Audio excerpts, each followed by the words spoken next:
Hey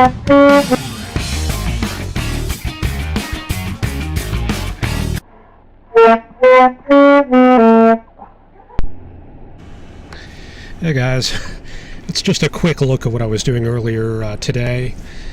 Working on a loft area, just putting in a wall here, and you saw a little bit of my bad saxophone playing there, but that's pretty much what I've been up to. You can see here we've had some very stagnant weather here in this part of Texas. We're getting into fall and winter, but we're not quite there. It was like 88 or 89 degrees today, so going to be looking at about another week or two before that's over. Okay, let me shut off the video loop here. There we go. Alright, anyway, sorry about that late start there. I was kind of piecing together everything at the very last minute. Anyway, here's the look at Texas for this evening. You can see it looks a little bit different. What we had yesterday was a little bit more like what you see down here along the Texas coast. Kind of like a high pressure area out here, a little bit of a southerly gradient. But now we've got a new player coming in here. It's the leading edge of a front working in from Oklahoma and Kansas there. And you can see this inverted trough. This is what we call an inverted trough because instead of being flip-flopped the other way, where you have a low here and you have a trough leading to the south, this trough leads to the north here. So that's exactly where we find the cold front, and behind that some very cool air coming in from the north. Okay, let's check out the current observation, see how cold it is. Where we're at, low 80s. It's pretty warm, but some very cool weather coming in. 55 there in Oklahoma City, 55 at Lubbock, and 52 at Dodge City. So change is on the way. Let's see how much of a change we got coming. One way we can do this is we can go to the DIFAX maps from Albany. Just go to Google, put in DIFAX Albany. And actually, Colorado State has a very good one. Let me use that one. Colorado State. Yeah, see this DIFAX map archive here. They've got full resolution DIFAX maps from NOAA. These are like official charts, and NOAA has been doing this ever since the late 60s. In fact, a lot of the code has not changed from the 60s that actually draws these maps. So these are legacy products, and they're pretty interesting to look at. So minimum temperature, this goes back to 2008. And we can pull up today's minimum temperature, and there it is. Let's see, October 12th, yeah, that's current here. So 74 for a low there, Dallas, that's pretty warm there. But you go to the north a bit, and there's those 30s back in that cooler air to the north. And man, even down in Montana, got some 11 single digits there, actually there at, I guess, Livingston. I'm not sure what that LVM station is, but definitely much cooler up north. And we can kind of use this to kind of figure out where the air masses are. So 55, that's going to be on the very warm side this time of year in Santa Fe. But 17 is going to be on the cool side in Wyoming. So we can expect that front to be somewhere in this area here. And I'm going with kind of an average position for that front today. And looks a little bit cool up in Nevada. These are kind of like seasonal low temperatures. In fact, we normally see about 28 to 27 at Winnemucca this time of year. So maybe the front going something like that. All right, so let's see. What should we look at next? Let's pull up digital atmosphere. We don't have a whole lot to look at. Give me just a second here. Let me clear my throat for a second.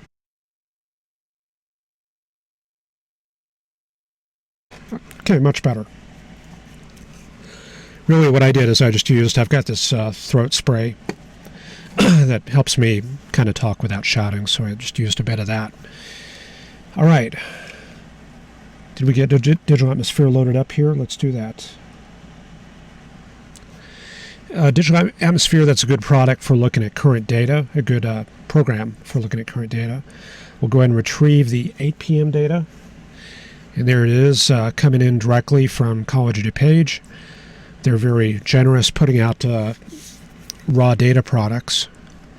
And we can avail ourselves of that and look at the actual observations in plotted format. And let's see, here they come. Move that out of the way. And we're going to look at the streamline plots for the U.S. And here we go. So you see very characteristic setup of high pressure right here in the central U.S. And we have divergence flowing away from that and some upslope flow there in New Mexico. So when we have upslope flow, that usually means clouds and possibly precipitation. And in the wintertime, when we have cool air work upslope like that, they get high winds in the mountain passes just east of Albuquerque and southeast of Santa Fe. And those winds can gust up to 50 or 60 miles an hour. They're very closely related to the phone winds that we have in France and Bosnia. They're kind of like drainage winds. They flow through the passes, and they're very gusty, especially at night. So let me flip back there and see if we have any upslope clouds. Not really. Looks pretty dry through New Mexico there. Let's see, elsewhere. Let's check out a plot here of current conditions. This is of just 10 or 15 minutes ago. And there you can see the leading edge of that cold front going through Illinois, into Arkansas, and into Texas right there. And a little bit of clouds behind that. It's a very dry front.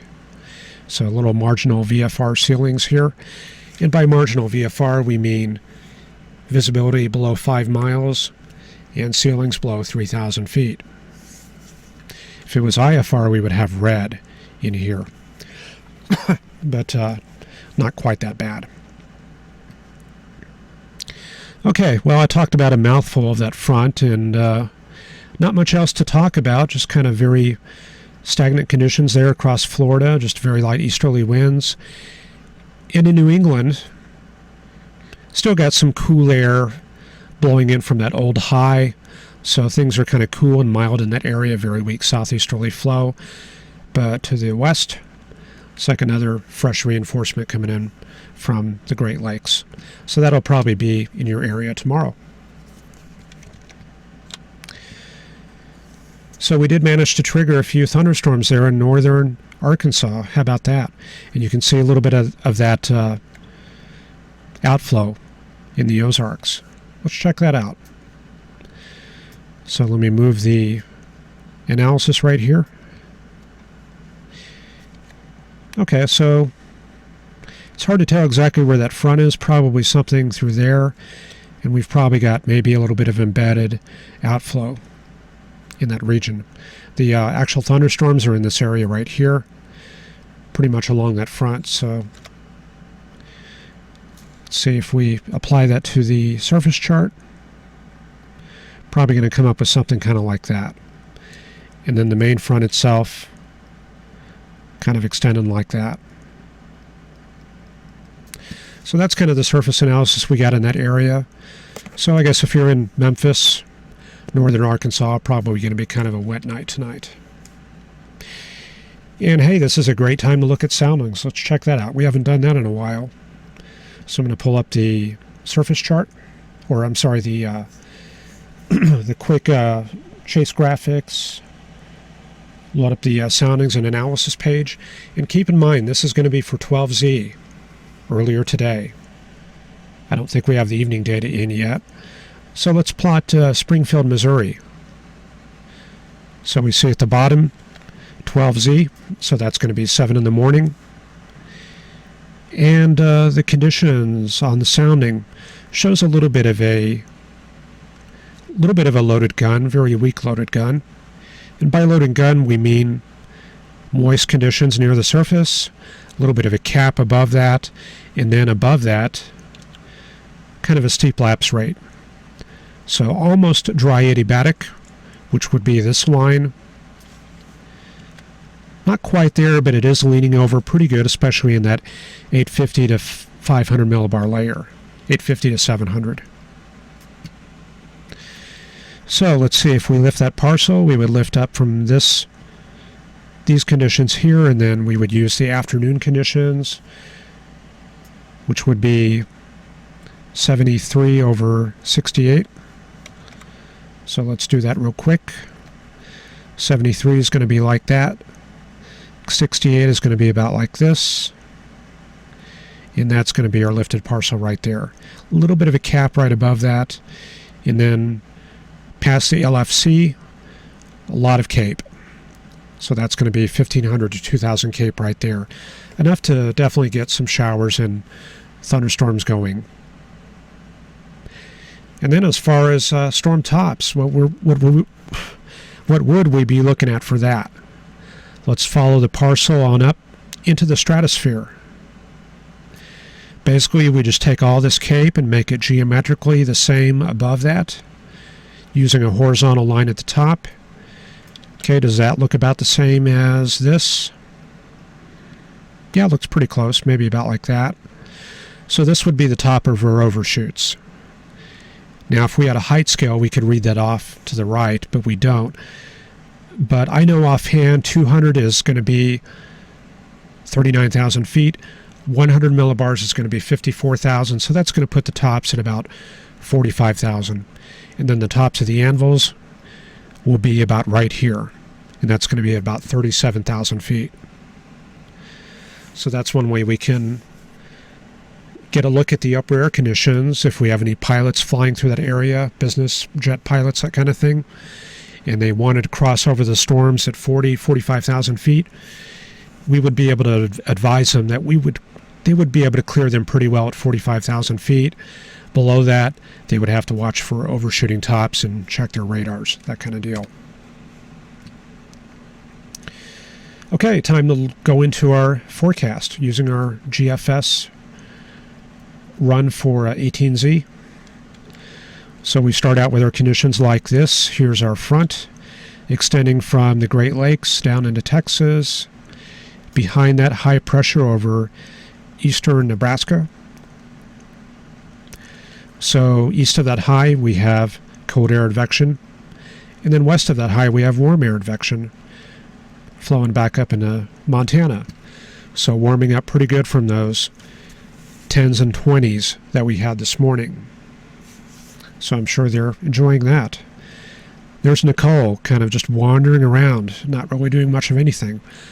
Reminds me of that hurricane we had out there a couple of days ago, or a couple of weeks ago.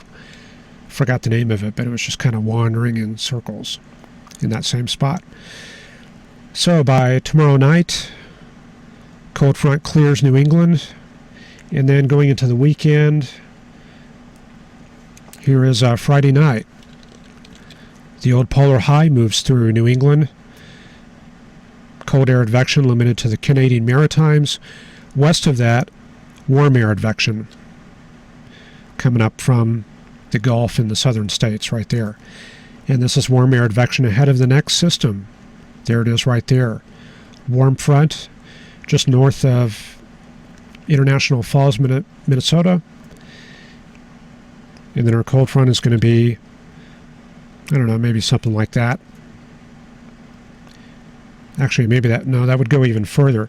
Yeah, you see this gradient here, this thickness gradient? That's a sign that I would need to carry that front a little bit further. Get back here. Okay. So carry that front a little bit further south like this. So it's definitely clearing Nevada Friday night like that. And then our warm front north of International Falls like that. And then this low up here, that's going to be an included low.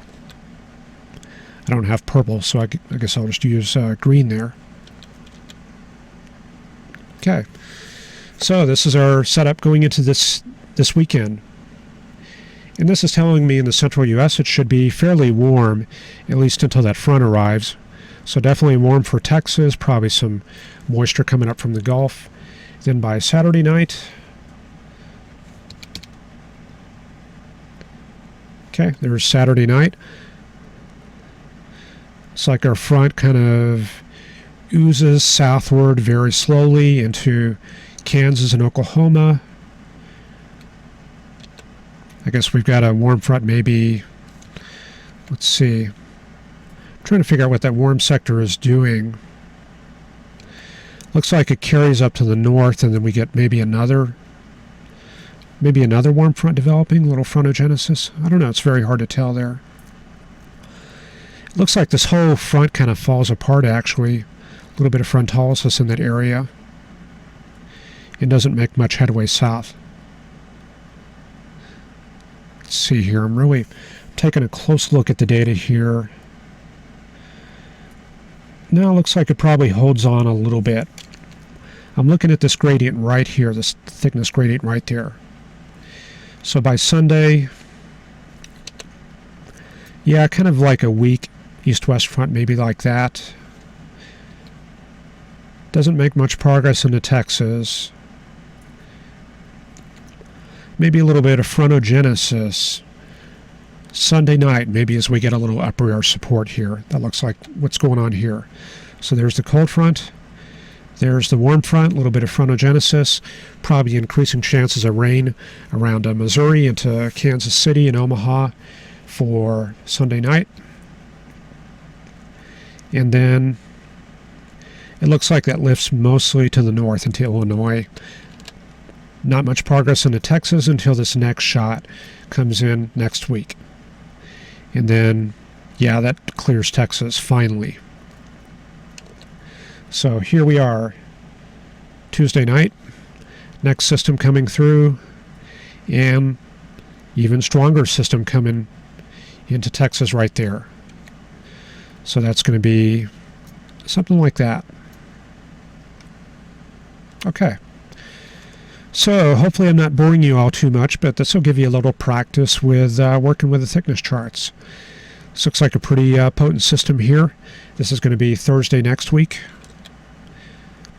If that actually pans out, might see some chances of severe weather, maybe in this region right here. That'll be something to watch. And then past 240 hours, the models are probably going to be getting out to lunch at that point. But things are gradually getting more progressive, and they will certainly be that way by the same time next week. And guys, I think that's about all I got. So let me switch over to chat here and see what's going on, and say hello to the usual guys and gals, Ron and Mark and Michael, Alexi. And let me read the text here. Got a note here, down to 41 degrees in Georgia this morning. It's pretty cold. We haven't seen that here in Texas quite yet. And that's probably it. I guess we're just kind of looking at a slow evening here. So I guess I'll be done for now, and hope you enjoyed the presentation tonight, and I'll see you at the same time tomorrow. Take care, and we'll see you then.